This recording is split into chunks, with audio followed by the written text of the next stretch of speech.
Don't let him answer that call. Those were the words a 10-year-old girl whispered in a trembling voice that night. Her mother froze, confused, while billionaire James Harrison's hand hovered inches above the receiver of his private line. Outside, a storm raged. Inside, the air was heavy with a danger no one could yet name. "Emily, what are you doing?" her mother pleaded. But the child's eyes, wide, terrified, and unblinking, said everything. In that single moment, her silent warning would decide whether a man lived or died. This is the story of how a maid's daughter uncovered a deadly plot, saved a billionaire's life, and exposed a betrayal so shocking it nearly destroyed an empire. Just before we dive in, let us know in the comments where you're watching from today. We love seeing how far these stories reach. And make sure you're subscribed so you don't miss tomorrow's special video. Now let's jump back in. Enjoy the story. A little girl's hands trembled, but her eyes were steady. 10-year-old Emily watched the billionaire, her heart pounding a frantic rhythm against her ribs. She knew a secret, a terrible secret that could get her and her mother killed, and she had only seconds to act. The old Victorian mansion loomed over the manicured lawns, a silent giant of stone and ivy. For most of its life, it had been a home, filled with the laughter and footsteps of a family. Now, it was just a house, a place where billionaire James Harrison lived, but did not truly reside. His life was a fortress of solitude, built of wealth and suspicion. The laughter had long faded, replaced by the quiet hum of the security system and the distant whispers of a staff he barely knew. Among those whispers was Susan, Emily's mother. She was a ghost in the grand hallways, a fleeting presence with a dust cloth and a weary smile. Every morning, she would leave their tiny apartment before the sun rose, her daughter still asleep, and travel 2 bus routes to reach the iron gates of Mr. Harrison's estate. She moved through the opulent rooms like a shadow, her thoughts a constant, nagging worry about the stack of bills on her kitchen table. Debt was a cruel master, and it had been her unwelcome companion for years.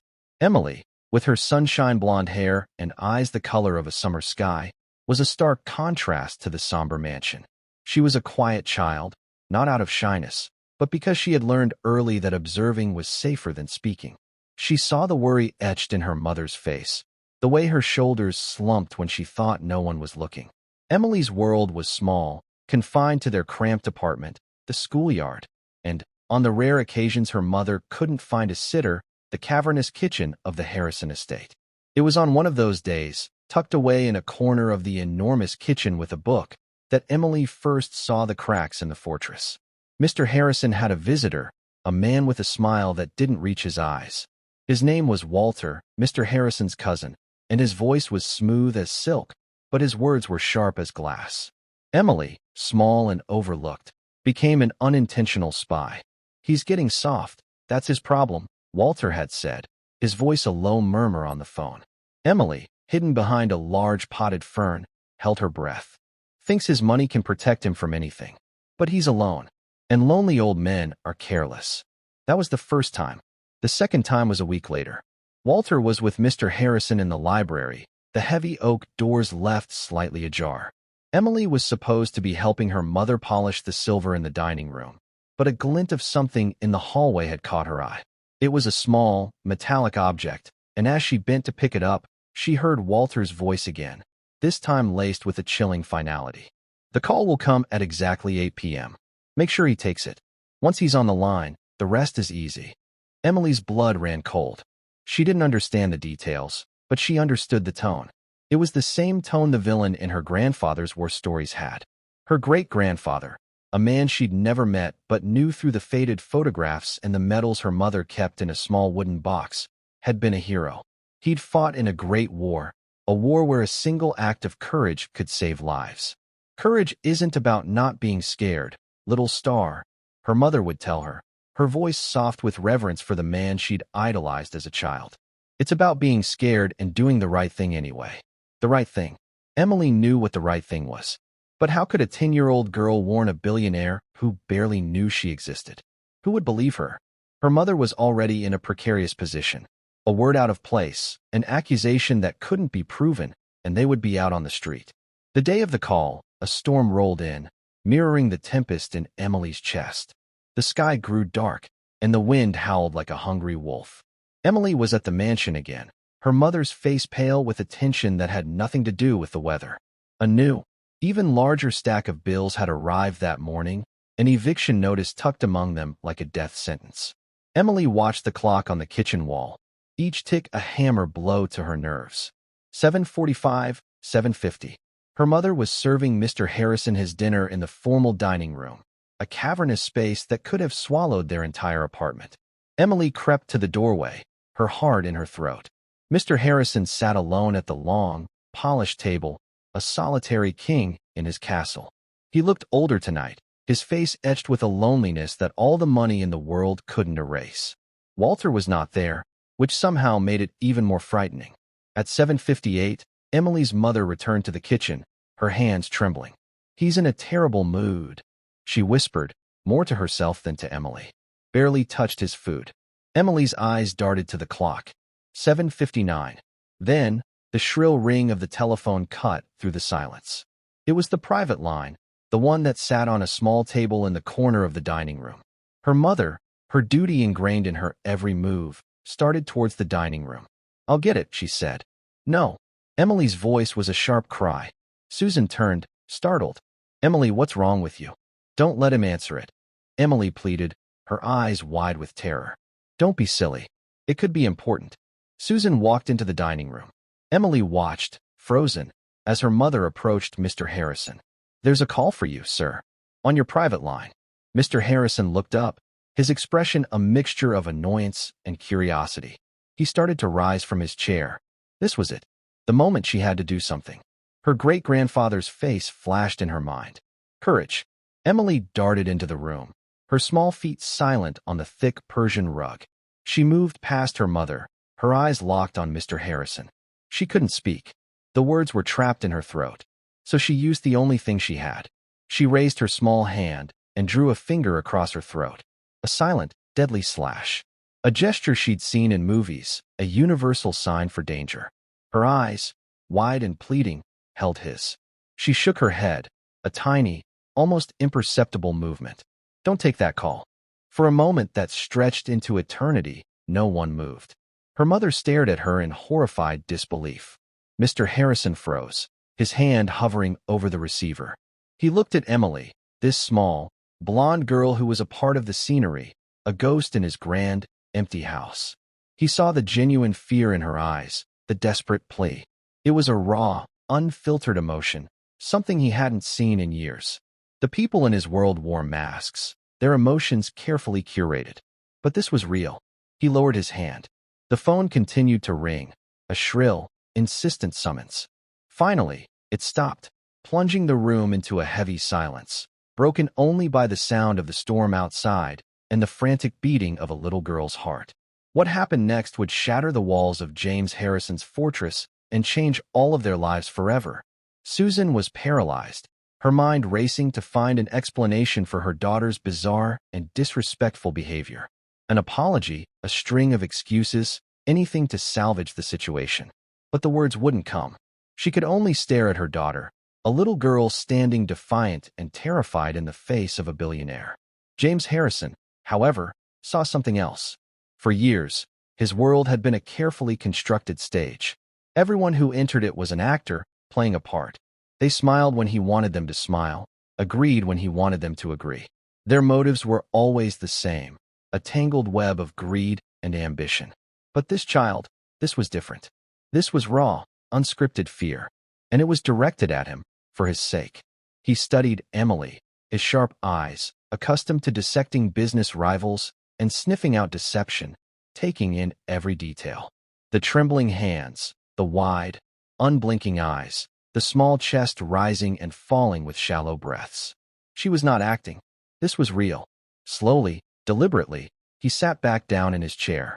The movement was small, but it broke the spell. Susan flinched as if struck. "Ma'am," Mr. Harrison said, his voice surprisingly gentle. He didn't look at Susan. His gaze remained fixed on Emily. "Please leave us. I would like to speak with your daughter." Alone. Susan's heart plummeted. This was it. The end of the line. She was going to be fired, thrown out with no references, and the eviction notice would become a reality. "Mr. Harrison, I am so sorry."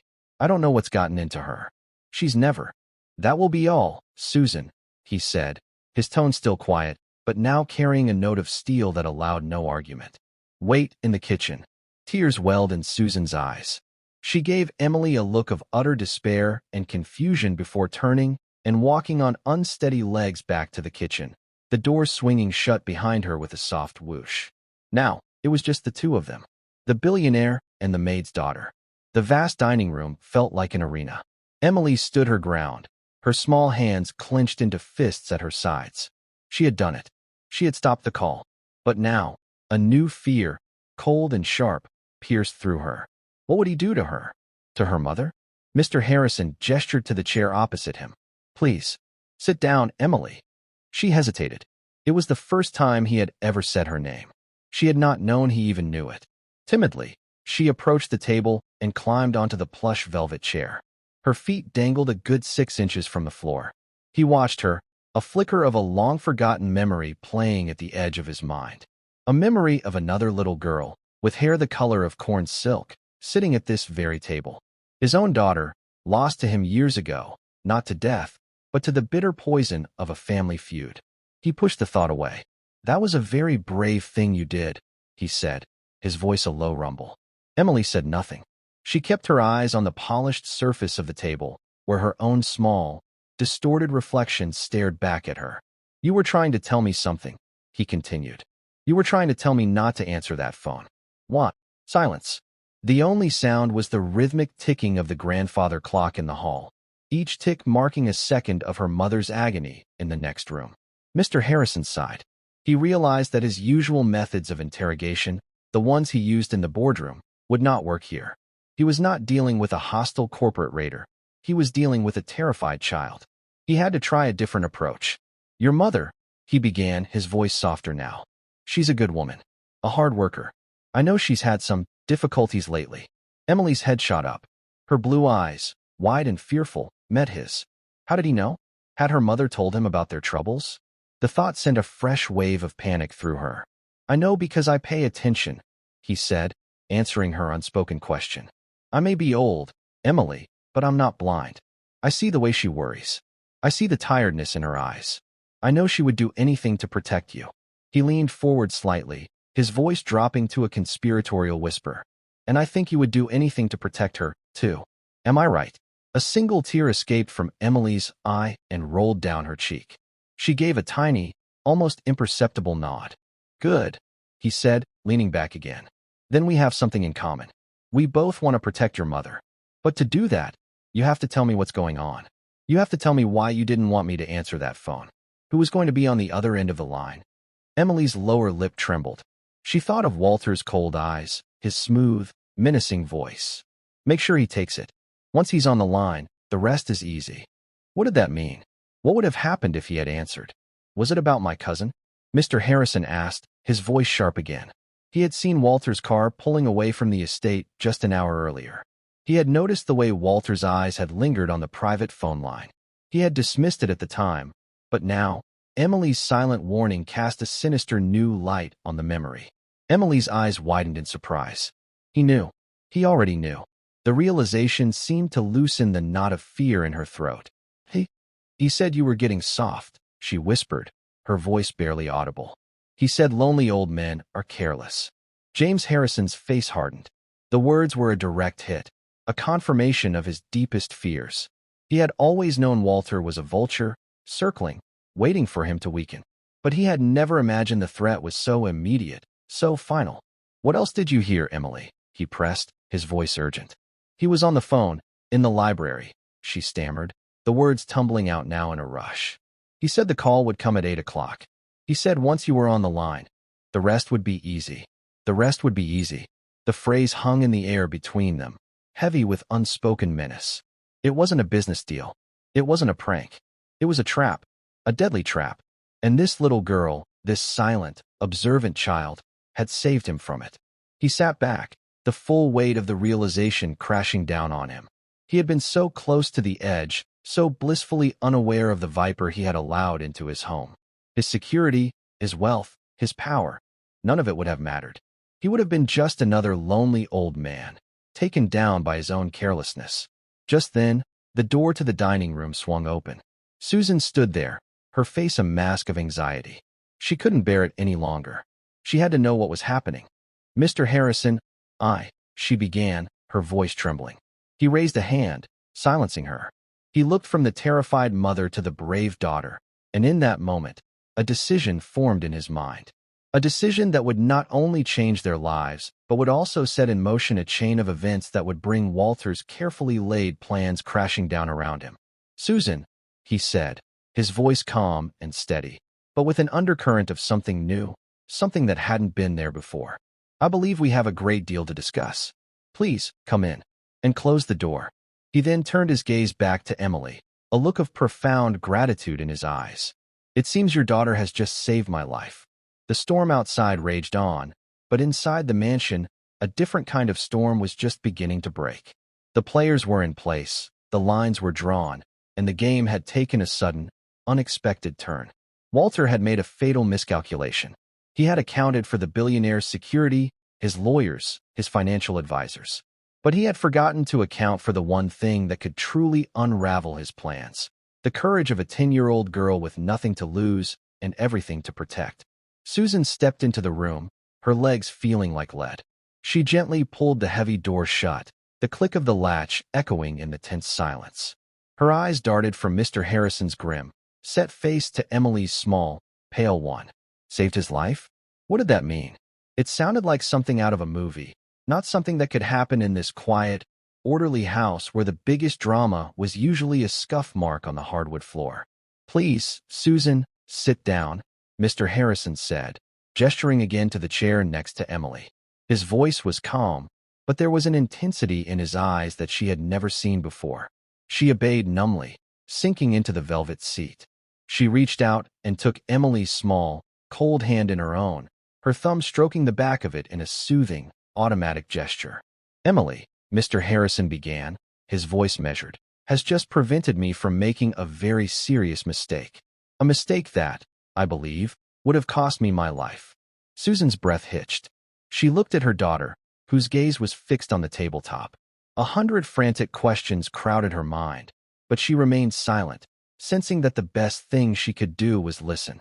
"For some time now," Mr. Harrison continued, "I have had concerns about my cousin, Walter. He has a significant financial stake in my passing. I have been, perhaps, too complacent, too willing to believe that blood is thicker than water." He gave a short, bitter laugh. "It seems water is the least of my worries. It's poison I should have been looking for." He explained what Emily had overheard. He recounted the snippets of conversation, Walter's chilling words about the phone call at 8 p.m. As he spoke, the pieces clicked into place for Susan. The strange tension in the house, Walter's overly friendly demeanor that never quite seemed genuine, his frequent, hushed phone calls. It all painted a picture that was as terrifying as it was undeniable. "The phone call," Mr. Harrison mused, looking at the silent telephone as if it were a venomous snake. "It would have been a pretext, a way to confirm I was here, alone and vulnerable, perhaps to get me to a certain part of the house. Or perhaps the call itself was the trigger for something else, something outside." The thought sent a shiver down Susan's spine. The storm, the isolation of the estate, it was the perfect setting for a tragedy. Mr. Harrison's expression hardened, the gentle old man disappearing, replaced by the ruthless tycoon who had built an empire from nothing. He reached into his pocket and pulled out a small, sleek satellite phone, a device Susan had never seen before. He pressed a single button. It was answered on the first ring. "Yes, sir." The voice on the other end was calm, professional, and alert. "David," Mr. Harrison said, his voice crisp and authoritative. "We have a situation. Code red. I want a full security sweep of the estate. Internal and external. I want every inch of the perimeter checked. No one enters or leaves without my direct authorization. Is that understood?" "Understood, sir." "Are you secure?" "For now. The threat is internal. My cousin, Walter Jennings. He is not to be permitted on the grounds under any circumstances. If he is spotted, apprehend him. Use whatever force is necessary." "Consider it done, Mr. Harrison. I'm 5 minutes out." "Good." Mr. Harrison disconnected the call. He looked at Susan and Emily, who had been listening with wide eyes. "David is my head of security. He is the best in the business. And he is completely loyal. You two are safe now. Safe. The word felt foreign. Susan had spent so much of her life feeling unsafe, living on the edge of financial ruin, one unexpected expense away from disaster. But this was a different kind of danger. This was the stuff of nightmares. Susan, Mr. Harrison said, his voice softening again. You and Emily cannot stay in the staff quarters tonight. It's too exposed. I'm moving you to the guest wing in the main house. David's team will secure the area. Mr. Harrison, you don't have to, Susan began, overwhelmed by the sudden turn of events. Yes, I do, he interrupted, his tone leaving no room for argument. Your daughter put herself at great risk to warn me. I owe her a debt I can never fully repay. The least I can do is ensure her safety. And yours. He stood up and walked to the sideboard, pouring 3 glasses of water from a crystal pitcher. His hand was perfectly steady. He brought the glasses back to the table, placing one in front of Susan and one in front of Emily. Drink this, he said kindly. You've both had a shock. Emily took the glass in her small hands and took a sip, her eyes never leaving his face. She was still scared, but a new feeling was beginning to blossom in her chest, a sense of pride. She had done the right thing. She had been brave, just like her great-grandfather. Susan drank the water, the cool liquid doing little to calm the frantic beating of her heart. What are you going to do? She asked, her voice a whisper. Mr. Harrison sat back down, a thoughtful, calculating look on his face. Walter is a coward and a fool, he said, more to himself than to them. His greed has made him reckless. He assumed I was a feeble old man, surrounded by people who either didn't care or didn't notice. He was wrong on both counts. He looked at Emily. He underestimated the people in this house. A plan was beginning to form in his mind. It was audacious, risky, and utterly brilliant. Walter had set a trap, but the bait had refused to bite. Now, the hunter was about to become the hunted. He will be expecting to hear news of my demise, Mr. Harrison said, the word tasting like ash in his mouth. When he hears nothing, he will get nervous. He will try to find out what happened. He will call, he will probe. And when he does, we will be ready for him. He leaned forward, his eyes gleaming with a strategic fire. He wanted me to take a call. Well, he's going to get one. But it won't be the one he was expecting. For the first time that evening, a small, grim smile touched James Harrison's lips. The fortress had not fallen. The king was not dead. And he was about to remind his treacherous cousin exactly why he had built an empire while Walter had spent his life living in its shadow. First things first, he said, his voice all business now. Let's get you both settled in a safe place. Then, we prepare for our next move. He stood up, a commanding presence in the dimly lit room. Susan, Emily, come with me. He led them out of the dining room and up the grand, sweeping staircase, his footsteps echoing in the cavernous space. As they ascended, Susan glanced back at the dining room, at the solitary telephone sitting on the table. A simple object, now imbued with a terrifying significance. An instrument of death that had been silenced by the courage of her child. As they reached the top of the stairs, they could hear the subtle sounds of movement from outside. Cars crunching on the gravel driveway, the murmur of low voices, the quiet professionalism of David's team arriving and fanning out across the estate, creating an invisible shield around the house and its inhabitants. Mr. Harrison led them down a long, carpeted hallway lined with portraits of his ancestors. They were stern-faced men and women with eyes that seemed to follow them as they passed. He stopped in front of a set of ornate double doors and pushed them open, revealing a suite of rooms that was larger than their entire apartment. There was a sitting room with a fireplace, a large bedroom with a 4-poster bed, and an adjoining bathroom made of marble and gold. You will be safe here, Mr. Harrison said. One of David's men will be posted outside your door. No one will get in. He looked at Emily. You did a very, very good thing tonight, Emily. Never forget that. Emily nodded, a shy smile finally gracing her lips. Try to get some rest, he said to Susan. I have a long night ahead of me. We will talk again in the morning. With that, he turned and left, closing the doors softly behind him. Susan and Emily were left alone in the opulent suite, the silence broken only by the crackling of the fire that a maid had evidently lit earlier in the evening. Susan sank onto the plush sofa, pulling Emily into a fierce hug. Oh, my baby, she whispered, her voice thick with emotion. My brave, brave girl. Emily buried her face in her mother's shoulder, the adrenaline of the past hour finally giving way to exhaustion. She had faced down a monster and won. But she knew, with a child's unerring instinct, that the monster was still out there, lurking in the dark. And he would be back. Meanwhile, in his study, a room fortified with reinforced steel and bulletproof glass, James Harrison was outlining his strategy. David stood before him, his face a mask of professional calm, absorbing every detail. So, the cousin's been planning this for a while, David said, his voice a low, steady baritone. It was a statement, not a question. It would appear so, Mr. Harrison replied, his fingers steepled in front of him. He's made a critical error, however. He showed his hand before the game was over. What's our play, sir? We let him think his plan is still in motion, but that something has gone wrong. A delay. A complication. We create a vacuum of information. That will make him nervous. And nervous men make mistakes. And the phone call? David asked. Mr. Harrison's eyes glinted. The phone call is our bait. He wanted me on a recorded line. I suspect he had a team ready to intercept the signal. Perhaps to trigger an explosive. Perhaps to clone the line and fabricate a conversation, a suicide note, to be discovered later. The possibilities are crude, but effective. We can't let him get that chance again, David said. We won't, Mr. Harrison assured him. We're going to use his own weapon against him. We're going to set up a new trap. We'll leak a piece of false information. Something that will force him to act, to come out into the open. He paused, a predatory stillness coming over him. He thinks I'm a lonely, careless old man. It's time to remind him that I am also a very, very rich one. And with wealth comes resources. David allowed himself a thin smile. I'll get the team ready, sir. What's the target? James Harrison looked out the bulletproof window at the storm-tossed trees. The wind howled, but inside his fortress, all was calm, controlled.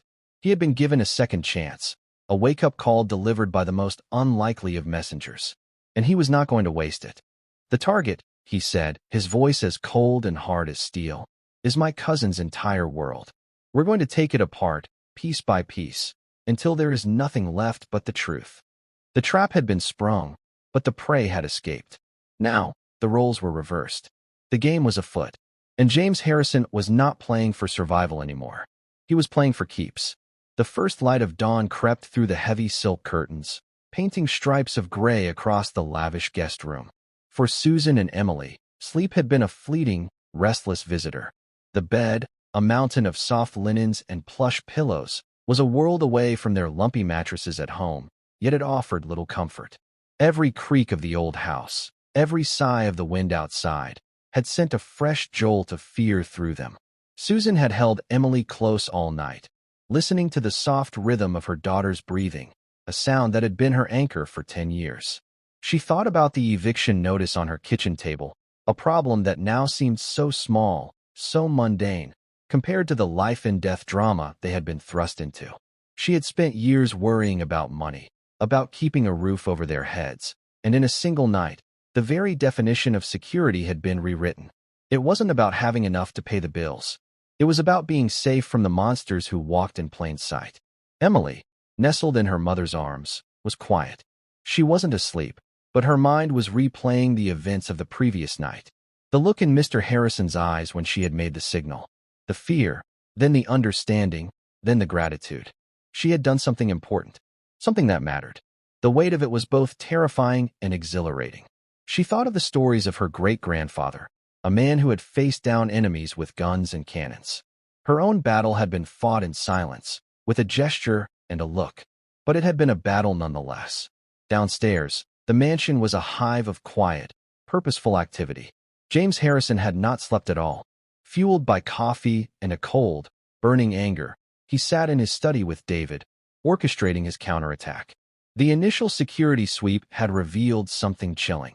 A sophisticated, remotely triggered device had been placed in the telephone receiver of his private line. Had he picked it up, a high-frequency signal, undetectable to the human ear, would have activated a small, but powerful, explosive charge planted beneath his favorite armchair in the library. The explosion would have been blamed on a faulty gas line. It would have been a tragic accident.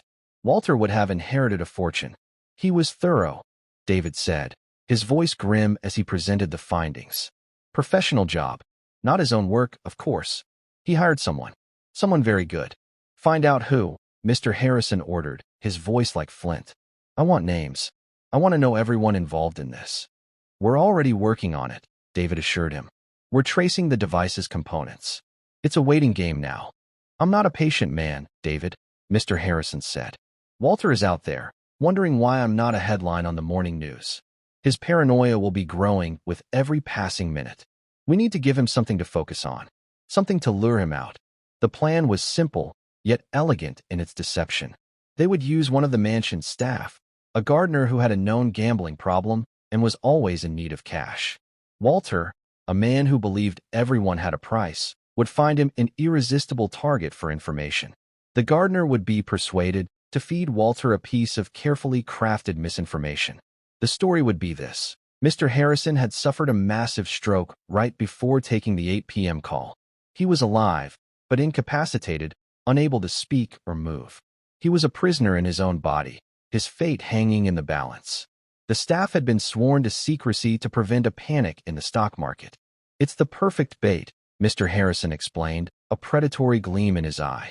It explains the silence. It explains why the accident didn't happen. And it presents Walter with a new problem.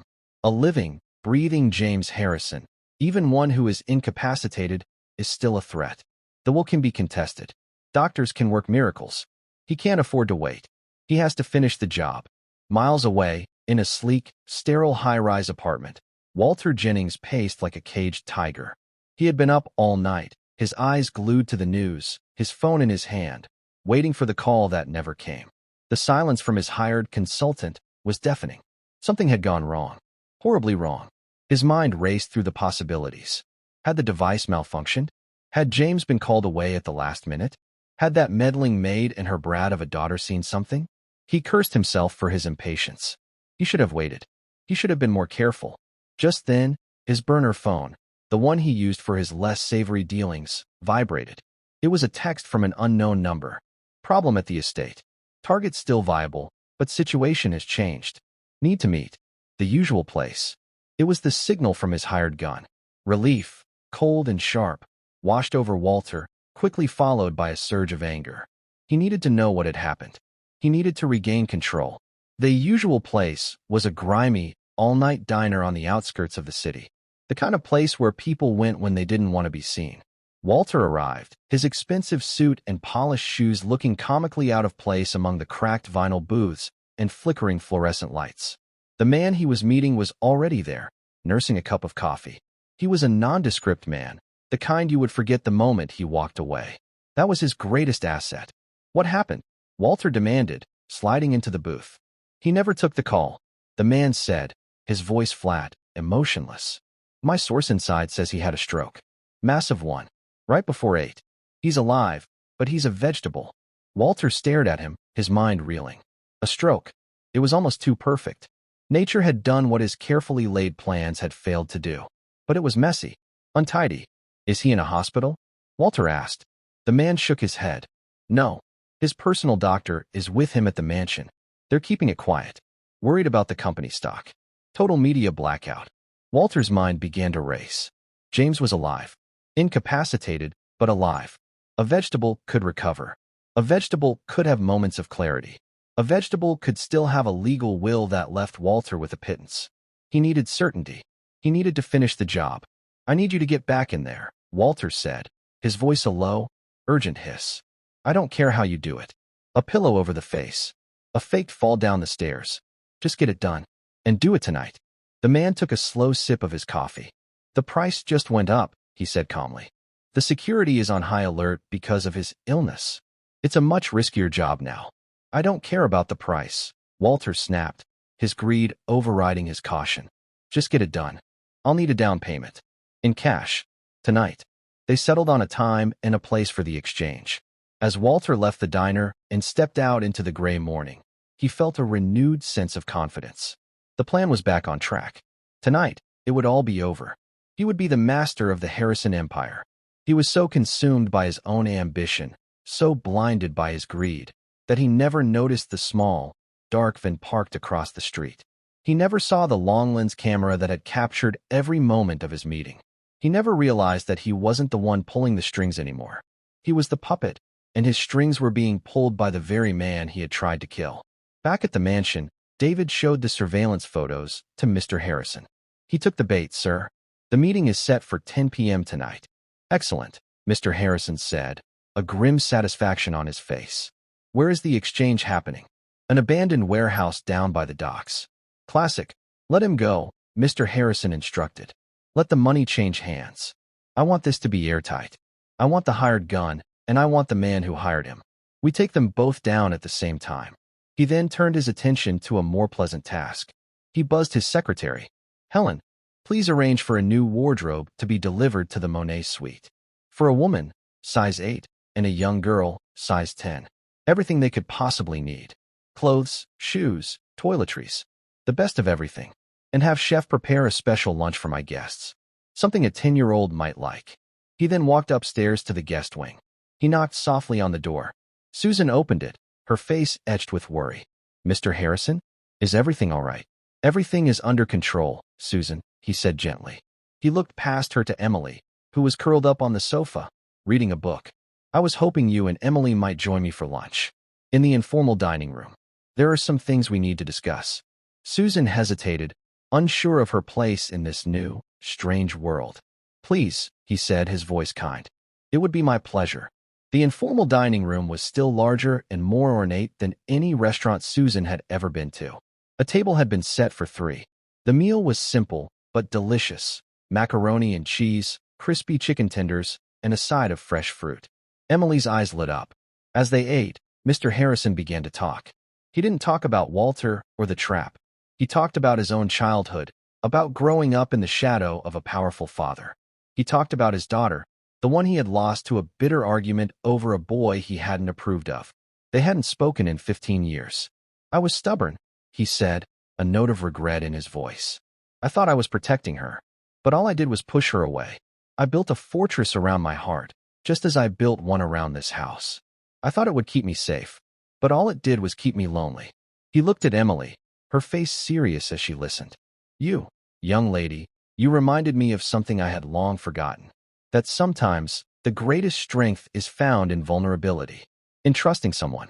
You trusted me to understand your warning, even though you were scared.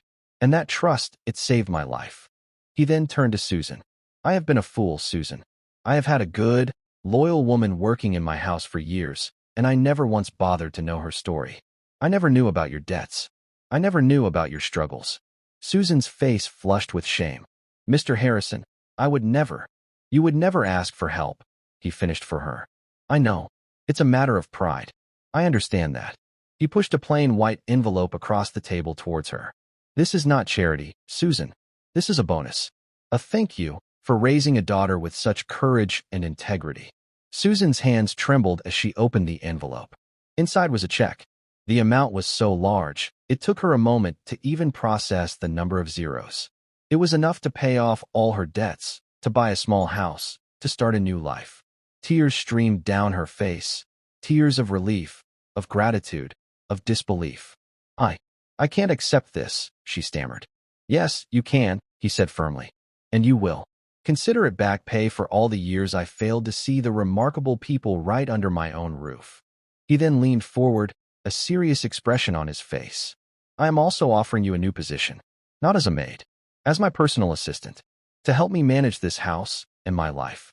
The salary will be more than enough to ensure you and Emily are comfortable for the rest of your lives. It was too much.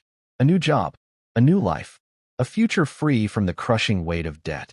It was a fairy tale, a dream from which she was sure she would soon awake. But it was real. And as she looked across the table at the old, lonely billionaire, she saw that he needed them as much as they needed him. They were a lifeline, a connection to the real world he had shut out for so long. There is one more thing, Mr. Harrison said, his eyes twinkling. He looked at Emily. I understand you are a descendant of Sergeant Michael O'Connell, a hero of the 101st Airborne. Emily's eyes widened. You know about him? I make it my business to know things, he said with a smile. He was a great man, a true patriot. This country owes him a debt of gratitude. He paused. Your great-grandfather was awarded the Medal of Honor for his bravery. But his family, due to a series of unfortunate circumstances and bureaucratic errors, never received the pension and benefits they were entitled to. He slid another, thicker envelope across the table. I have taken the liberty of correcting that oversight. With interest.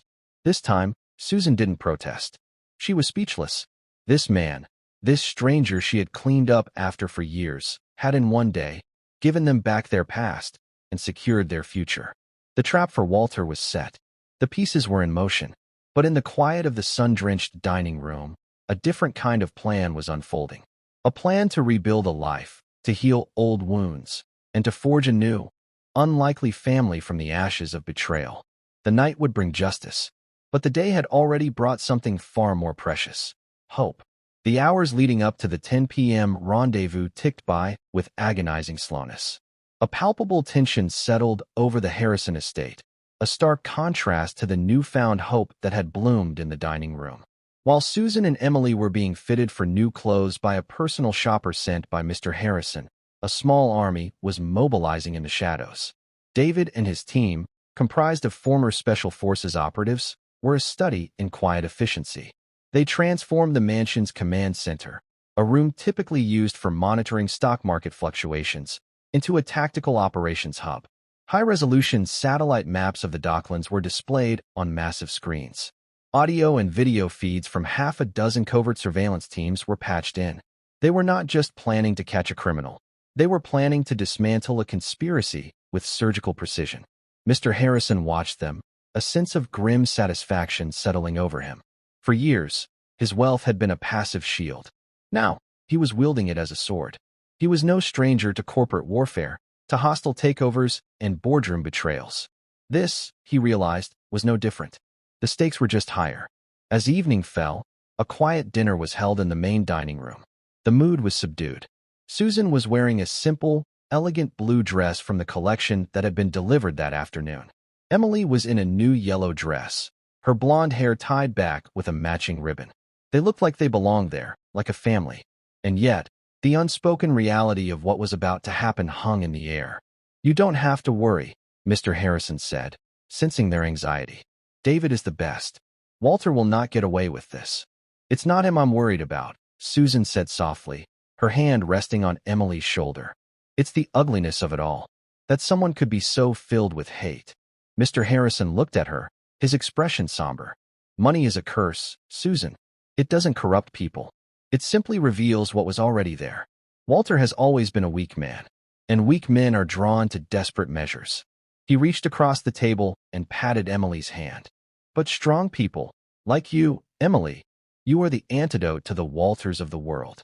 After dinner, he insisted they watch a movie in the mansion's private theater. He chose an old classic, a light-hearted comedy from a simpler time. It was a deliberate attempt to create a bubble of normalcy, to shield Emily from the darkness that was gathering outside their fortress walls. The warehouse district was a desolate maze of rusted steel and crumbling brick. A cold, damp wind blew in from the sea, carrying the scent of salt and decay. The chosen location was a derelict fish processing plant, a cavernous structure that had been abandoned for years. It was the perfect place for a clandestine meeting. Walter arrived first, his heart pounding in his chest. He clutched a briefcase filled with non-sequential bills, the down payment for a murder. His hands were slick with sweat. This was the final hurdle. After tonight, he would be free. He would be powerful. He stepped inside the warehouse, the vast, empty space swallowing the sound of his footsteps. A single, bare bulb hung from the ceiling, casting long, grotesque shadows. A few minutes later, the hired gun appeared, a silhouette in the doorway. He moved with a quiet, confident grace that unnerved Walter. "You have the money?" the man asked, his voice flat. "It's all here," Walter said, his voice a dry croak. He placed the briefcase on a stack of rotting pallets. "Half now, half when the job is done." The man opened the briefcase, his expert eyes scanning the stacks of cash. He nodded, satisfied. "He's at the mansion? Still incapacitated?" "Yes," Walter said a little too quickly. "The security is high, but my source says his personal nurse leaves at midnight. There's a 2-hour window. It has to be tonight." The man snapped the briefcase shut. "Consider it done." And then, The world exploded in a blinding flash of light. Floodlights from a dozen hidden positions erupted, illuminating every corner of the warehouse. The sharp, commanding shout of federal agents. "Freeze!" echoed off the steel walls. Red laser dots danced on Walter's chest. He screamed, a high, thin sound of pure terror, and threw his hands in the air. The hired gun, however, reacted with instinct honed by years of illicit activity. He dropped the briefcase and dove behind a stack of crates, pulling a gun from the small of his back. It was a foolish, desperate move. David's team, clad in black tactical gear, moved in with practiced, lethal efficiency. They didn't fire a shot. A taser, fired with pinpoint accuracy, struck the gunman in the back. He convulsed and fell to the ground, unconscious. Walter stood frozen, shaking uncontrollably, his face a mask of disbelief and horror. As two agents cuffed him, his eyes fell upon a figure stepping out of the shadows. It was David, and standing beside him, looking as calm and formidable as ever, was James Harrison. "Hello, Walter," Mr. Harrison said, his voice as cold as the grave Walter had planned for him. Walter's face contorted, a mixture of rage, hatred, and pathetic disbelief. You were sick," he stammered. "You had a stroke." "The reports of my demise have been greatly exaggerated," Mr. Harrison said, a line he had always wanted to use. "You made a mistake, Walter. A very, very big mistake. You thought I was weak. You thought I was alone." He gestured to the agents, to David, to the entire, overwhelming show of force. "I am never alone." As they dragged a sobbing, protesting Walter away, he locked eyes with his cousin one last time. He saw no pity there, no mercy, only the cold, hard finality of justice. He had gambled everything, and he had lost. The aftermath was swift and decisive. The story that was released to the press was carefully managed. A disgruntled relative, a failed extortion plot. The details of the attempted murder were sealed, handled quietly by federal prosecutors. Walter, facing a mountain of irrefutable evidence, including the video of his meeting at the diner and the audio recording from the warehouse, confessed to everything. He would spend the rest of his life in prison. His hired gun, a notorious contract killer wanted in 3 countries, would disappear into the federal system, never to be seen again.